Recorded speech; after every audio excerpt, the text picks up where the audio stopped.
We heard from esteemed business leaders who emphasized the critical role of regional cooperation and investment in shaping a sustainable future. As we move into this evening's session, our focus now will shift to what I believe is a crucial pillar of economic growth, manufacturing resilience.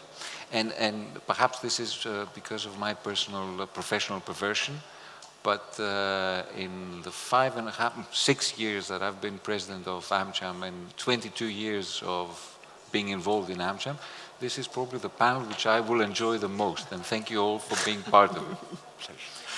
So, in an increasingly turbulent world with supply chain disruptions and rapid technological advancements, the need to build adaptable, resilient systems is more vital than ever.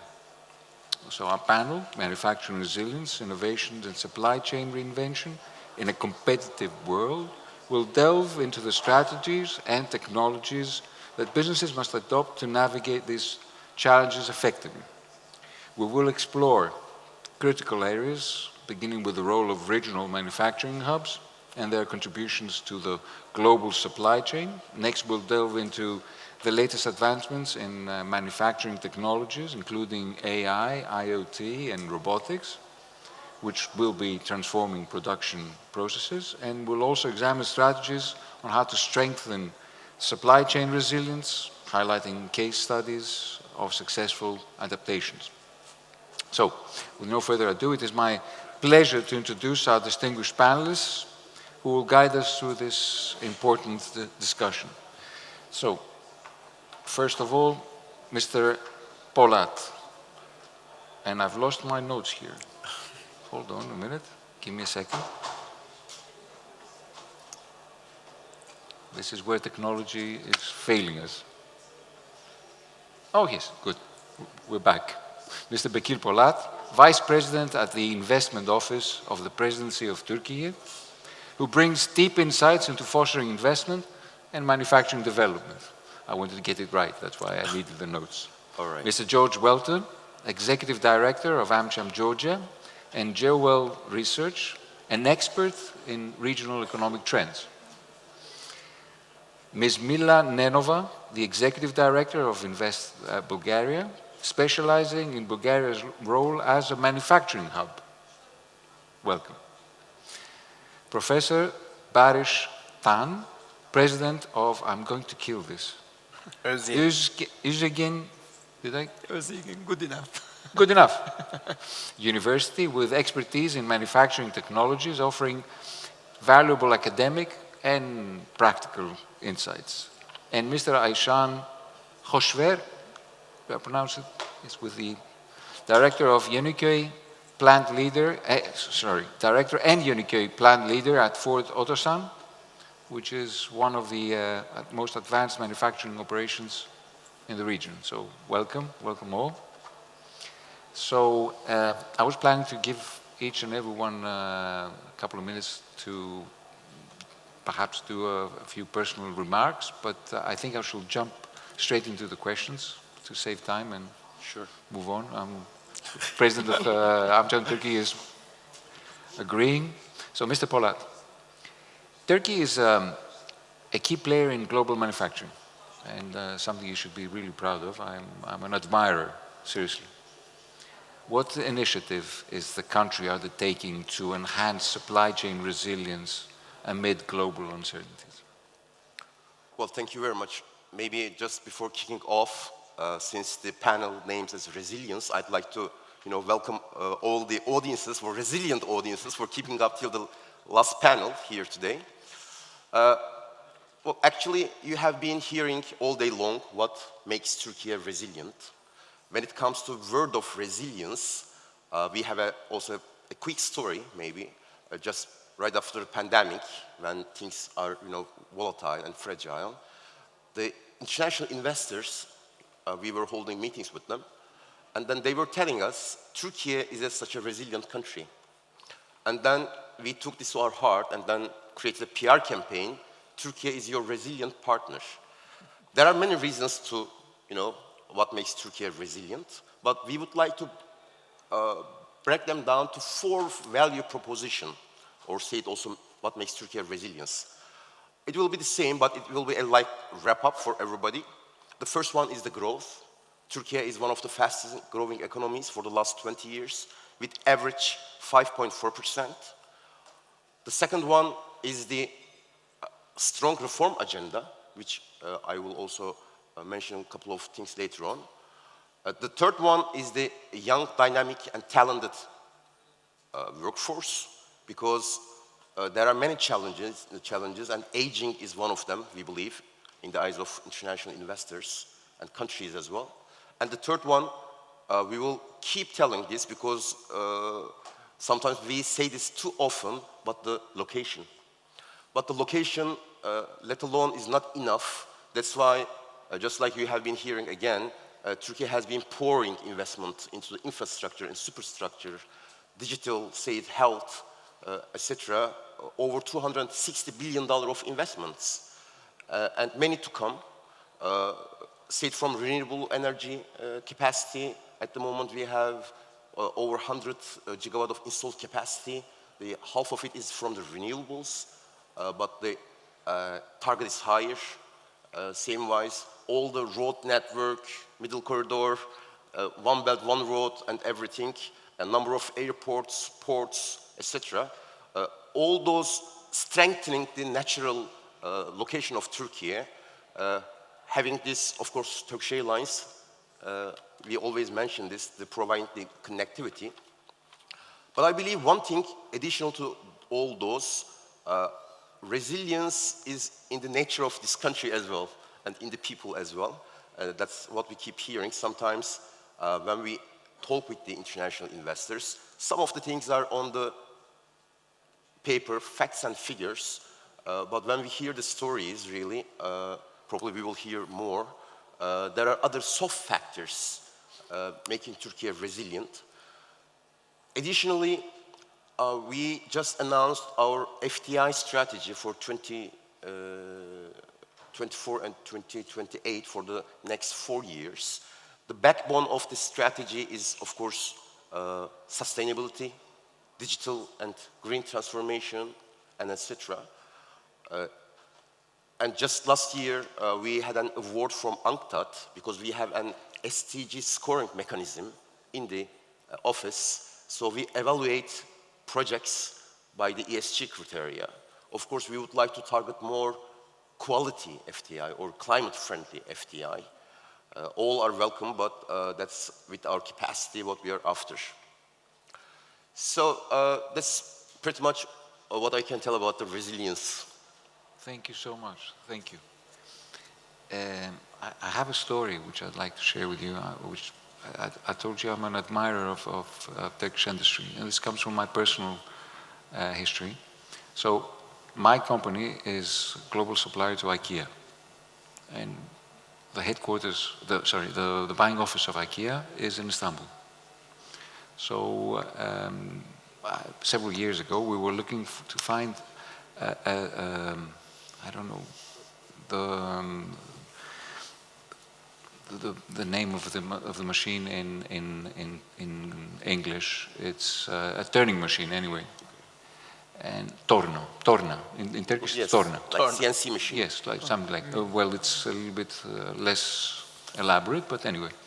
So we were looking to get one torna operator in Thessaloniki in Greece. So we had advertising in newspapers, on internet. We couldn't find one. So I came over to Istanbul, and I was at the office of IKEA. So we had a break, and I went outside, and there was a school next to the office. And there were some boys and girls dressed up in their jackets and skirts. And at the entrance of the lyceum, it said, Torna Operators Lyceum. And I said, we don't have one, they have a lyceum here. Right. So that's why I said, so you've created, obviously you are very resilient, you're very resilient with your industry, but also you have created an incredible ecosystem on which to base the growth of this industry. So congratulations. George, I promised I would do one question. Okay? So, with the war in Ukraine, we'll go back to the Middle Corridor. The Middle Corridor has gained significant importance. How is this impacting regional supply chain? And what steps is Georgia taking to maximize these opportunities? Thanks, Nicholas. Really appreciate the question. Great question. Thank you very much. And once again, thank you very much to everyone for sticking around to this point. I'm not sure I've told you, and most of the people in the room won't know, that I got involved in AmCham through a particular form of musical kids theatre. So having a headset like this in an AmCham setting at this point in the evening, I thought I'd start with a song. I'm just kidding. I'm just kidding. I wouldn't make you suffer through that. But I thought that was, yeah. Anyway, on the issue of the Middle Corridor, as you've seen, I've been sort of scribbling away my notes over the space of the afternoon, listening to all the comments that people have been making, and I think it's kind of important to sort of zoom out a bit for me, because sitting with Turkey, Greece, Bulgaria, talking about supply chain resilience and the use of new technologies in manufacturing, one does feel a little bit like, you know, I'm in another world, because I would love to be having to have conversations about that in Georgia, but we are miles away from that. I mean, these are what we might call developed country problems. I mean, you know, you have to have a significant manufacturing base before you start to worry about supply chain resilience and the use of AI and so on. You know, and obviously we have Turkey as a absolute manufacturing powerhouse. I mean, BRICS has come up a couple of times today because of the BRICS conference that's going on at the moment. I mean, you know, BRICS, Brazil, Russia, Indonesia, China. Turkey is just under Indonesia. I was looking at it today, just under Indonesia in terms of GDP, and is one of the world's, you know, leading manufacturing producers. Greece, Bulgaria, members of the EU, are basically worrying about things like the Draghi report and whether we're going to be able to maintain productivity at a US level. Again, developed country problems.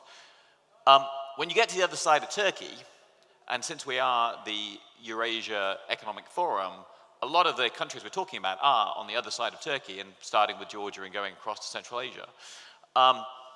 You really are still talking about countries that have an extremely limited manufacturing base. There's been a lot of effort to do it, and there might be people from those countries in this room who don't like me saying that, because they can all point at significant industries that we've got. In Georgia, we've got a few big companies that you can point at in terms of manufacturing. But mostly they fall into one of three categories. They're either former Soviet things that are still sort of hanging on in various complicated ways. They're extractive industry specifics, or there's some kind of low-cost production that sort of started up a little bit since then, usually in low-tech sectors.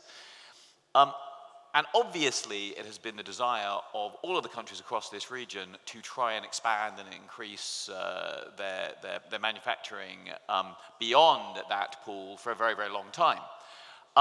And so what's happened? Like, why has this not happened, and why is this conversation about regional integration so important to that happening? And it's, up until now, it sort of sounds like I've been avoiding your question entirely. But I think it becomes relevant because Georgia became a member of the DCFTA in 2016. The EU DCFTA gave it preferential access to the European markets. There was an expectation that this would really kickstart the economy and particularly push it in the direction of manufacturing to export to the EU. This didn't really happen.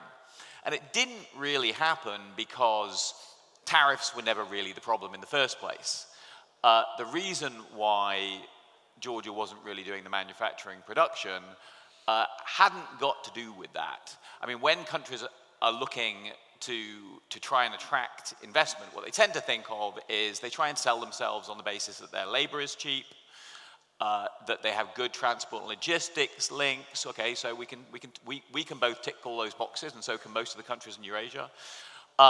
Maybe they'll sort of accept that there are tax issues, or that there are cost of financing issues, and those are things that governments can help to fix. And so we have the government agencies here sometimes offering kind of supports on that. But what tends to get thought of a lot less is just the density of interconnections and the level of manufacturing you have kind of as a starting point in order to attract more. You know, basically you find your school for your turning machines in a place where there are lots of places that do turning machines. And the problem is that how do you get that started in these countries that have a low manufacturing base? They've historically been institutionally not well enough connected and too dependent on Russia. Well, it's very difficult to know how you get that started, and I think that's something that all of the countries to the east of Turkey have struggled with for a very long time. But, and this is where the middle corridor comes in, I think we've really started to see in recent times, and particularly we can see the focal point around the war that Russia's invasion of Ukraine, but even before that, you could see increasing dissatisfaction with Russia. You could see increasing concern about China as a place to produce. You could see a range of other factors going on, which I think are driving the possibility of integration, the possibility of this space becoming a plausible space to start building a proper manufacturing density that we haven't seen before. And I'll just highlight a couple of things. The middle corridor is an obvious one. I mean, the middle corridor came up because basically Russia stops being a place that you want to be able to, that you can move across. The success of the middle corridor has yet to be really demonstrated. There was a huge boom at the beginning of the war with Ukraine, particularly in container transit from the Black Sea to Central Asia in particular. That then dropped very quickly after that, because basically there were so many bottlenecks along that route. It was so expensive to ship stuff across those many borders that people found other ways. They put containers on ships and took long routes, or they went, or they started reverting, going back to Russia. But what we are seeing now is that in a desire to push that, in a recognition that this has to be the route that we do things, both for physical transit and for energy, there is now a push for a kind of integration and a kind of policy coordination across this region that we haven't really seen substantively happen before. And I think that creates a significant impetus. Simultaneous to that, you're seeing actually a lot of manufacturing production moving out of Russia, and moving out of Russia into the south, because basically the countries of the southern Eurasia had previously, particularly in categories like FMCG and things like soft drinks, and your Procter & Gamble producer was here. You know, they'd basically been supplying the region by producing in Russia and exporting to the region. Well, they can't do that anymore. That doesn't really work as a business model. They might carry on producing inside Russia for the Russian market, but for the rest of the region, they're either going to have to produce in the region, which a lot of the time for the bulk products is what they have to do, or they're going to have to produce in Europe or Asia and import into the region, which then makes the transport and logistics important. You've seen a distinct lack of faith in Russia as a market moving forward. So these countries that were historically incredibly dependent on Russia, while in certain ways you're still seeing in some of the numbers, you're actually seeing some growth in exports into Russia at the moment. I think the faith that Russia is a reliable long-term market partner is gone, and it is gone for the long term. The flip side of that is you're seeing stronger ties with the West. You're seeing stronger ties with the West with all of the countries that are aspiring to get into the EU. You're seeing Central Asian countries having more substantial dialogue with America on a range of things. You're seeing Armenia now opening up discussions with the West in a way they haven't before. You've also seen some things where, for example, the Armenia-Azerbaijan war coming to an end has actually settled certain kinds of issues and allows for integration. These things also tie up with skepticism towards China, so that you're basically seeing a desire to shift from those places and moving around into greater parts of near abroad. And I think that all kind of wraps up with increases in ties that we're seeing in a whole range of ways. So the increases in ties that come from the Middle Corridor, the increases in ties that come from more tourism, the increases in ties that we see has been talked about in quite a few of the discussions today, where Turkey is building more cultural ties with Central Asia and the other Turkic countries. And I think all of these things together are beginning to build something that could start to look more like a region and actually start to interact more like a region, and that will basically be what we start to build the resilience of manufacturing in the region on. That's my pitch. Thank you. Thank you. Thank you, George. Thank you. Ms. Nenova, we turn to Bulgaria now. So Bulgaria has made remarkable strides in manufacturing and industrial development. What key policies or innovations are driving supply chain reinvention and enhancing resilience in Bulgaria? First of all, thank you all for being here with us and resisting till the end. I had written quite a few points, but being here today and listening to all the panelists, I decided that I would just skip all I've prepared and make some points based on what I've heard till now. And I'll start from where you stopped, that actually regional collaboration is something you make happen, you grow, and it takes time, and it takes external influence as well. I'm head of the Invest Bulgaria agency, but I'll start with the fact about trade.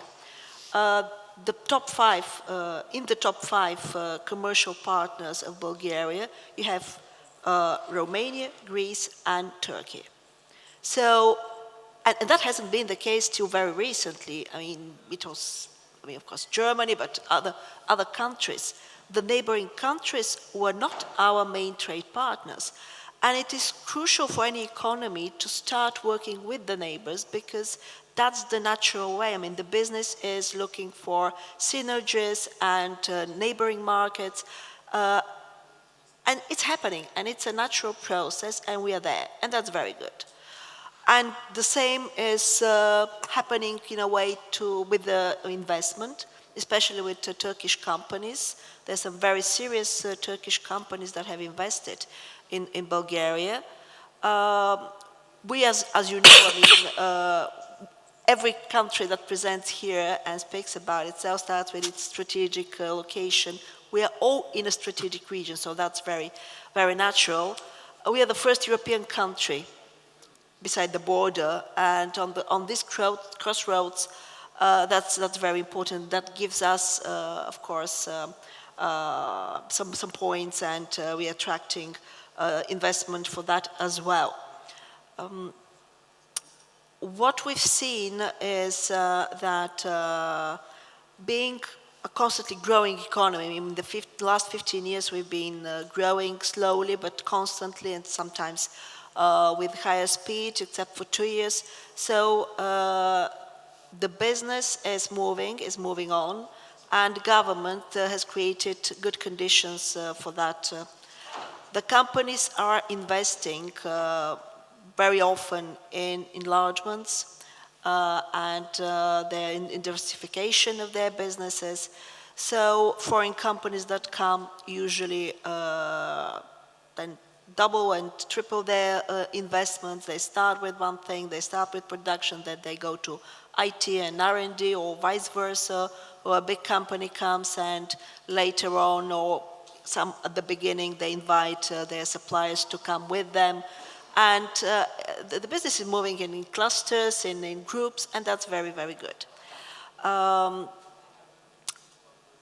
Maybe I'll go to some points anyway. Bulgaria, of course, has its program and gives state incentives.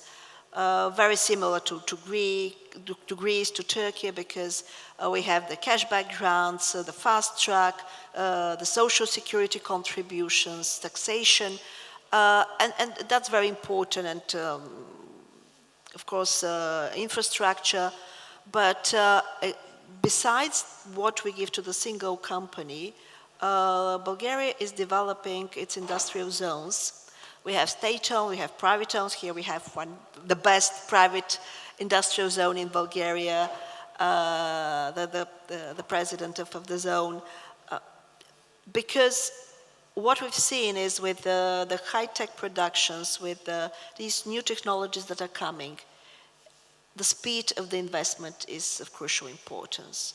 Nobody can wait 5 years, 10 years to implement a new product.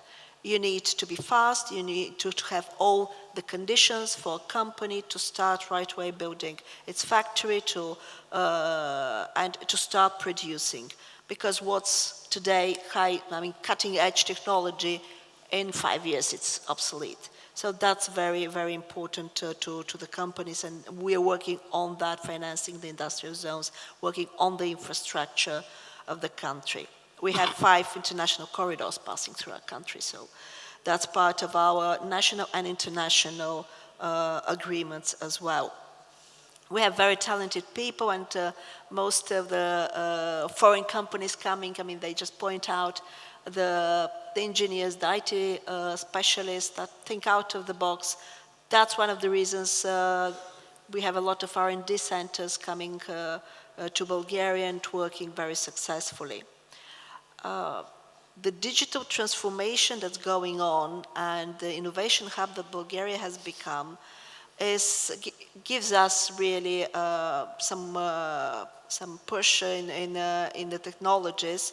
Bulgaria is one of the best countries in Europe for startups, for getting financing, maybe not the biggest amounts, but the fastest procedure. So there is a very fervent startup ecosystem, innovations.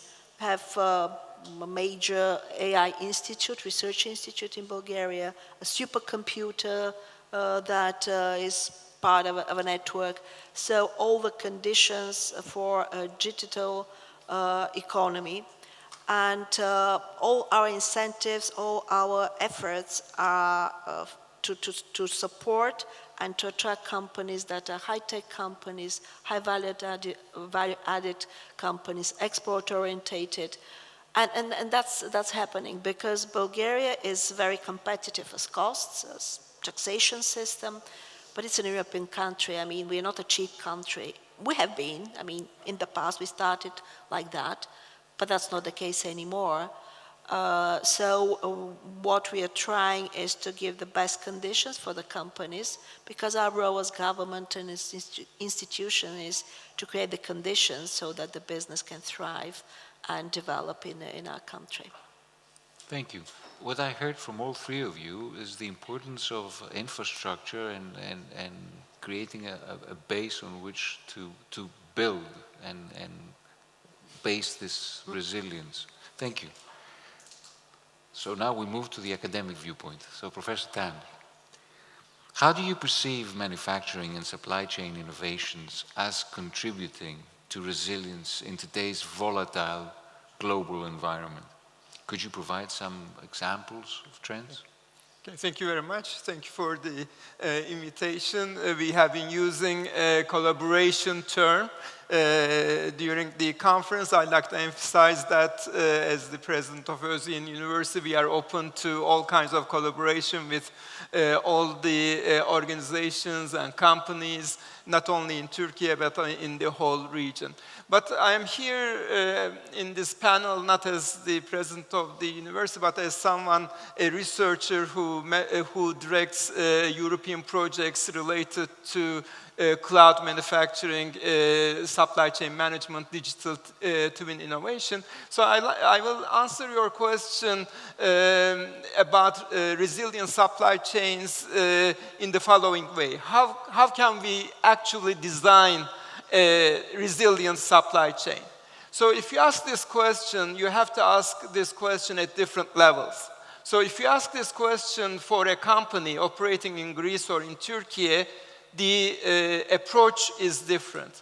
If you ask this question to a global company like IKEA, how can I manage a resilient global supply chain? The answer and the approach will be different. If you ask this for Turkey as a country, the approach will be different. And if you ask for Eurasia, it will be different. But basically, the approaches will fall into two. One is the centralized approaches, and the other one is the decentralized approaches.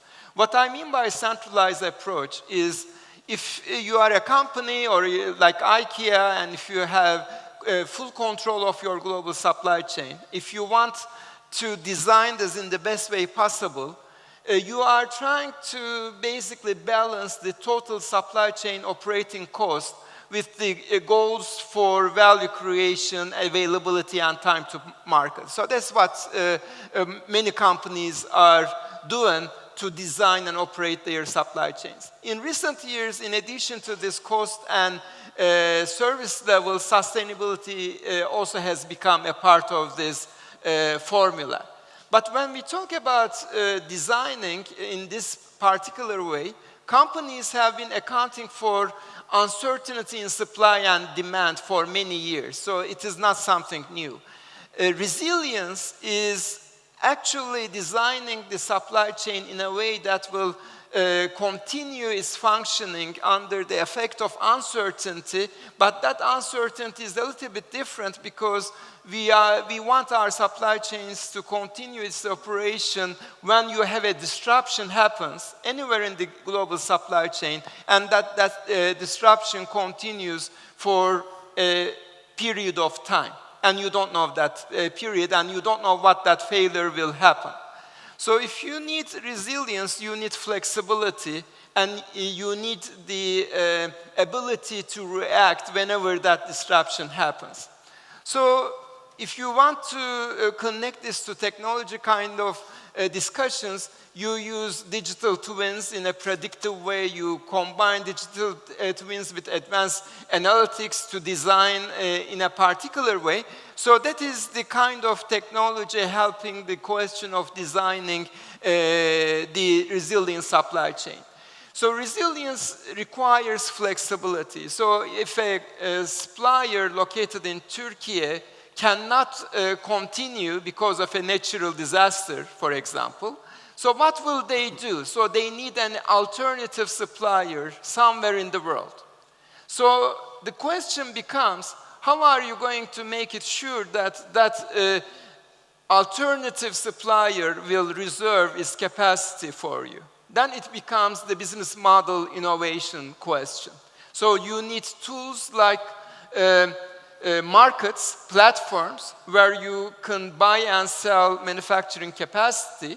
You can buy and sell equipment usage time, for example. So this is approaching to decentralized solutions. Or you need insurance type products to protect yourself for these kind of unexpected events. So that is basically the business model innovation. So basically, I like to emphasize that the innovation is not only through technology, because technology cannot solve these incentive problems in itself, so you need business models.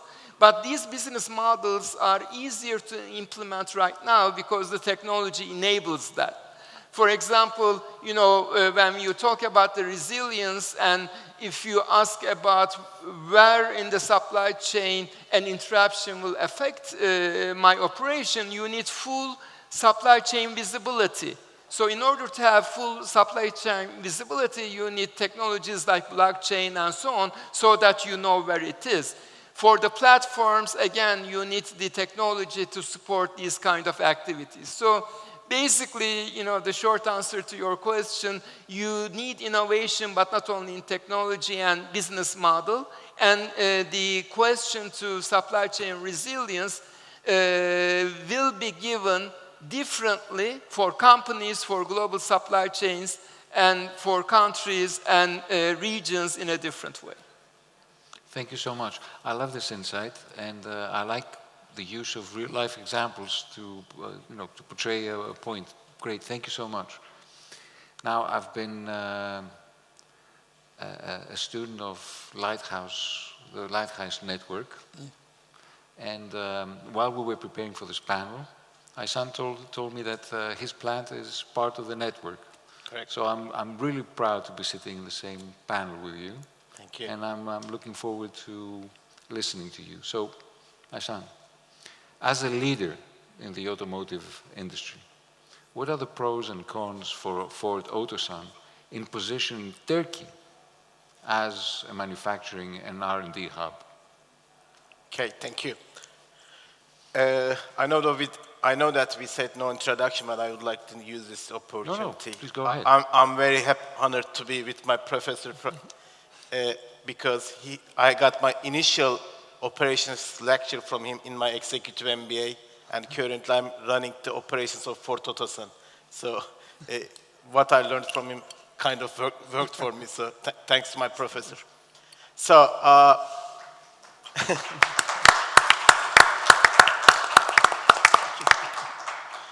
okay, so I will link with what the other panelists also advised back. So I think when we talk about the positive, we need to link stuff. So the manufacturing world is really driven by flexibility and adaptability, and that's what we need in Turkey. And that is also putting us into a position as an advantage as well. So what I mean is,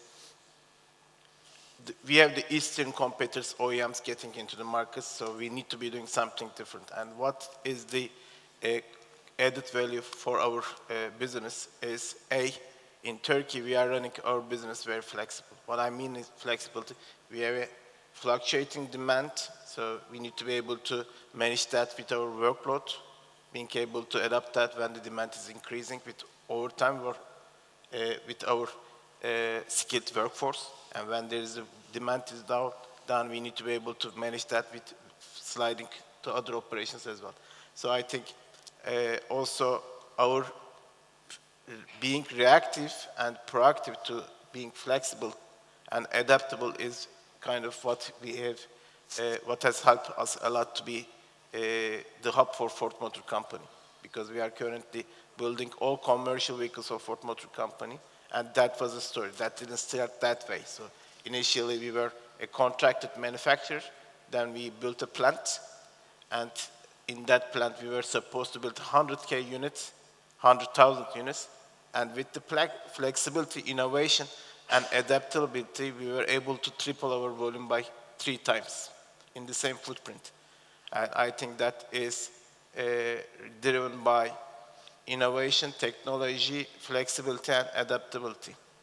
I remember one of our ex-deputy generals, while he was leaving Turkey, said that, I really cannot understand how adaptable you are. If my country have experienced 1/3 of what you're experiencing in a year, we will stop for a year. He said that. So in Turkey, I think by nature, we are very adaptable. So I'll go back. So we are flexible. I'll mention about the Lighthouse as well. I think using artificial intelligence technology and Industry 4.0 is not a choice. It's a must. It's a prerequisite. Being able to compete, manage high complexities, high competition, we are using that technologies a lot. And in my plant, we are able to produce more than 3 million type of vehicles. So to be able to manage that one, you need to manage big data, you need to manage the technology. So how are you integrating AI and IoT in your processes? Yeah, first of all, let us start with the purpose. So what we need to, like I said, it's a must. So even my colleague at the shop floor, at the field employees should be able to use that technology and link data to that one. And me as the leading guy will be able to use that communication, that big data to be able to manage my plant. So in my plant, all operations are linked and they are online. So nothing is being tracked after hours. Every data needs to be online, and we need to ensure the data flow and links between all systems so that when something is done here, automatically other sections are kicked off so that we don't lose the communication. And finally, like I said, we are building a high complexity, and for that complexity, you need your big data to be processed and artificial intelligence to run that one. And like my professor said, there are lots of disconnects as well. So a supplier is having an issue, your system should be able to adapt to that one. When you have a constraint at a supplier or in a plant, whatever, all that data needs to be processed through and should be giving feedback to your systems, automation, and also your manufacturing. And that coupled with predictive maintenance and similar stuff. So that technology is a must for us, not a choice. So going back to your question about what is the advantage for Turkey, I think, like we discussed, location is very key. In my plant, we have a port, so we are in a compound. So being able to host a 3,000 vehicle capacity vessel in my plant and being able to ship vehicles. Secondly, we are able to produce more than 1,000 a day and then ship them. That I think the location is one of our key advantages. Other one is skilled workforce to manage the flexibility and to manage the mindset and adaptability. Using the technology, you mentioned about the lighthouse. We didn't go for a lighthouse or we didn't go for a digitalization. We did that one because we had to do that one, and we just shared that story with our McKinsey and World Economic Forum, and they gave us the lighthouse. So for my company, plant was the first plant to get lighthouse award within Ford, and within the top 3 automotive OEMs in the globe, because we needed that one. So advantage point of view, skilled workforce, universities, collaborations, and the need to get to the success and the desire for success. I think in Turkey, we are famous about we find a way to fix stuff. We find a way to address stuff. So, and that's how we are grown up, adaptable, and that's also helping us for our success in manufacturing and R&D. For sure, we have some negatives as well, so some disadvantages as well. The famous one is the fluctuations in our economy and the exchange rates and this kind of stuff. That's for sure, as an exporter, is a challenge to us. But I think up to now, we have always found a solution to that one, and we'll continue finding solutions to that one. Thank you. Thank you. I had imagined this a little bit differently, but unfortunately, we've totally run out of time. I thank you all for being part of this panel. I think your insight was invaluable. And I look forward to continuing this conversation, perhaps at the reception. Aysan, I'm going to attack you with a lot of questions, as well as the professor. You're not going to escape me now. So thank you all for listening to us. And I think, Tankut, it's time to go to the reception now. Yes. Thank you. So this concludes the first day. Ilias.